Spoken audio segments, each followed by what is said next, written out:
Bonjour, bienvenue dans cette vidéo consacrée au module signature dans Plexflow. Aujourd'hui, nous allons voir comment créer un modèle et le préparer pour l'envoi. Avant de commencer, petite précision. Créer un modèle dans le module signature permet de faire signer des documents de façon numérique. Ces signatures peuvent être utilisées dans plusieurs situations, par exemple, une annexe à un bail, un document à faire signer ou un avis de renouvellement. Pour créer un modèle dans Plexflow, vous devez d'abord ouvrir la section Signature. Ensuite, cliquez sur l'onglet Modèle. Pour les comptes Ultimate, la première étape est de choisir à quel sous-compte vous voulez attribuer le modèle. Si vous sélectionnez le compte principal en bleu, le modèle sera disponible pour tous les sous-comptes. Si vous voulez que le modèle soit disponible pour un seul sous-compte, sélectionnez le sous-compte concerné en mauve. Pour créer votre premier modèle, cliquez sur le bouton « Commencer maintenant ». Dans cet exemple, nous allons créer un modèle de règlement d'immeuble. Dans le nom du modèle, nous allons écrire « Règlement d'immeuble général » puisqu'il s'applique à la majorité des immeubles. Dans la section « Ajouter des destinataires », vous définissez un point essentiel. C'est ici que vous indiquez le nombre maximum de signataires prévu dans le modèle. Nous recommandons de prévoir un peu plus de signataires que nécessaire, car le système s'adapte automatiquement au nombre réel lors de l'envoi. S'il y a moins de signataires, ce n'est pas un problème. Dans notre exemple, nous allons ajouter un propriétaire et 3 locataires, même si, la plupart du temps, il y a seulement 1 ou 2 locataires qui signeront le document. Le modèle sera déjà prêt pour les situations avec 3 locataires. Dans cette fenêtre, nous ne modifierons aucun nom et nous n'ajouterons aucun courriel. Ici, l'objectif est d'utiliser des rôles génériques. Par exemple, locataire 1, locataire 2, propriétaire. Ces rôles servent uniquement à définir où chaque personne doit signer dans le document. Lorsque vous utiliserez le modèle pour un envoi réel, Plexflow remplira automatiquement les champs nom, prénom et courriel avec les informations des vrais signataires. Il est maintenant temps d'ajouter le document. Pour le faire, cliquez sur « Ajouter un document ». Vous pourrez ensuite choisir le fichier, soit depuis votre ordinateur, soit depuis votre Drive Plexflow où vos documents sont déjà déposés. Une fois le document ajouté, plusieurs options sont disponibles.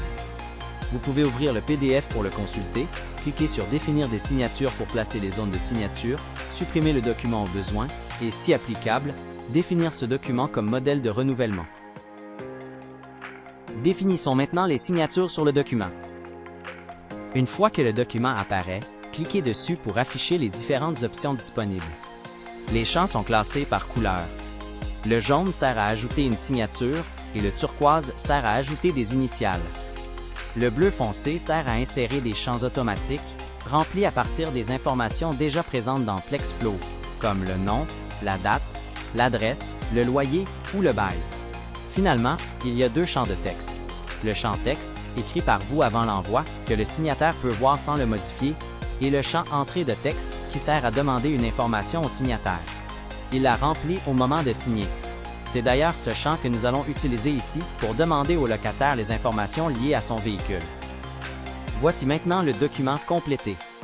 Vous pouvez voir que nous avons ajouté les initiales des locataires pour confirmer que la section sur le consentement aux communications a bien été lue et comprise. Ensuite, nous avons utilisé le champ entrée de texte pour demander au locataire d'inscrire les informations liées à son véhicule. Et pour terminer, nous avons ajouté la signature au bas du document afin de confirmer que le règlement d'immeuble a été pris en considération. À noter que, dans le modèle, nous utilisons des termes génériques comme locataire 1, locataire 2 et locataire 3. Lorsque vous utiliserez ce modèle dans un vrai dossier, Plexflow remplacera automatiquement ces libellés par les vrais noms, selon les informations déjà inscrites dans la plateforme. Enfin, dans cet exemple, nous avons prévu 3 locataires. Si le document doit être signé par seulement 1 ou 2 locataires, les champs du locataire 3 ne seront tout simplement pas demandés. Le système s'adapte automatiquement au nombre réel de signataires. Poursuivons maintenant avec la section « Ajouter un message ». Ici, on retrouve les éléments d'un courriel régulier. Vous voyez qui envoie le message, l'adresse courriel de réponse, le sujet du courriel et le contenu du message qui apparaîtra dans l'email envoyé au signataire. Finalement, la dernière section concerne la fréquence des rappels. Il s'agit des rappels automatiques envoyés au signataire tant que le document n'a pas été signé. Vous pouvez activer ou désactiver les rappels, puis choisir l'intervalle. Par exemple, un rappel tous les 10 jours. Voilà, votre modèle est maintenant prêt à être utilisé.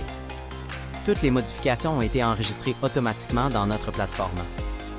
Vous pouvez maintenant l'utiliser dans différentes situations. Par exemple, comme annexe lors de la création d'un bail, comme document à faire signer ou comme avis de renouvellement. Merci d'avoir visionné cette vidéo. On se retrouve bientôt dans une prochaine capsule PlexFlow.